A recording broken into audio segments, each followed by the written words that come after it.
Good morning and welcome once again to another episode of 50 Shelves of Grey Matter, where I take you through my shelves one by one.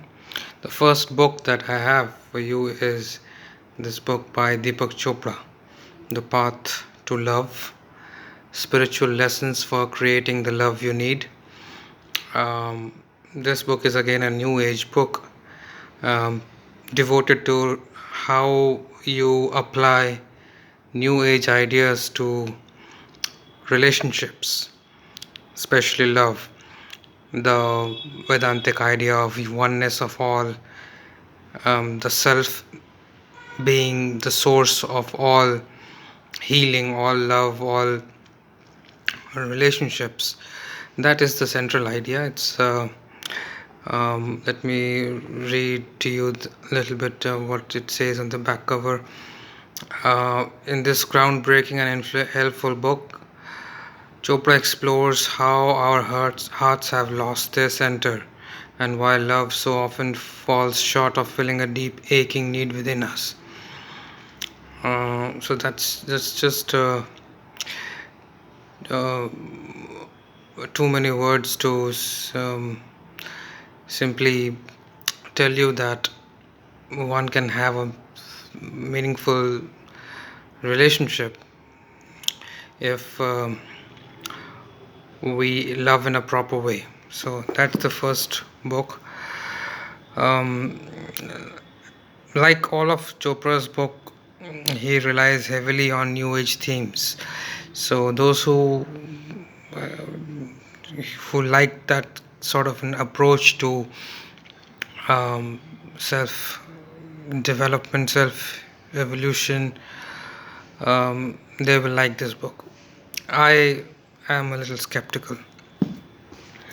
The next book is Peter Drucker's Technology, Management and Society. Drucker was a famous management guru, um, perhaps the most well known, uh, I would say, philosopher of management, because this is more of a sociological book. He was the first one who really brought um, philosophy to business management thought, and that is what the whole book is all about. He's trying to say is that unless the modern manager understands his role in a global order, in the huge network of which he is a part, he will always fall short of the requirements that are expected of him. So he brings this philosophical approach to management um, by bringing a lot of sociology in it. So he's more of a sociologist, I believe, who is more interested in how management schools and management can um, create a more integrated worker for the society. So this is a good book. I really liked it because of Drucker's way of approaching um, management and corporate governance. The third book I have is a little work by Radha Berennier. It's a beautiful cover, Truth, Beauty and Goodness. It's a slim book which is of essays that she wrote in the magazine Theosophist. Radha Berennier was the president of the Theosophical Society for a very long time, and I'll show you the essays that she has written here. No religion higher than truth, true knowledge, seeing through paradoxes, the beauty that is truth. So it has goodness, beauty, and truth, all three elements involved.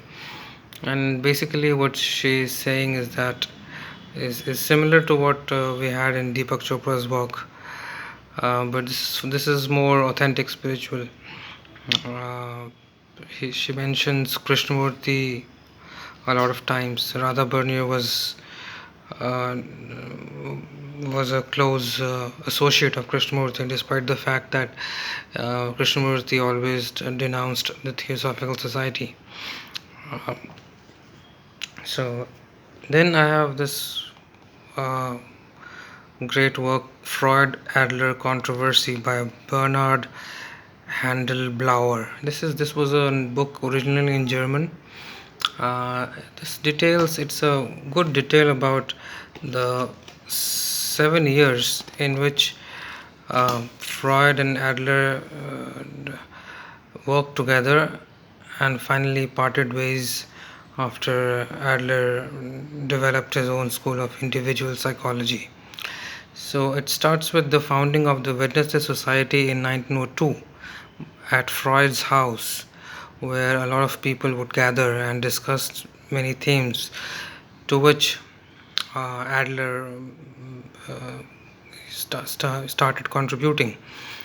Um, Eventually, Adler started bringing more of his organ compensation complex, uh, and the rift started growing, and finally, in around 1910 or so, Adler parted ways. After that, it was Jung who parted ways from Freud. But it's a very good book, a rare book in the sense that it traces the history of ideas, the Freud Adler controversy. And then I have these two short books, which used to come out when the USSR was there, but it's no more. You don't get such publications anymore. There was a time when we had a lot of these publications. It shows you 20 of these short books. These are very quite good actually, philosophically, and the paper quality is excellent. So I love reading these books. What is Scientific Communism is all about the communism that was adopted by Russia. So this is basically Russian communism, the Russian school of Marxism, as opposed to Western Marxism. This is also a synopsis of Marx's Capital, a good one, I believe, because Marx's Capital is something which needs to be understood through other interpretations, and this one is a good one. I liked it, even though towards the end, this is a slim book. Towards the end, he is talking more of Lenin than Marx, but still, I would surely say that these two are good works. So these are the 6 works that I have been reading recently, and I hope you liked it. These are the books, and see you next time.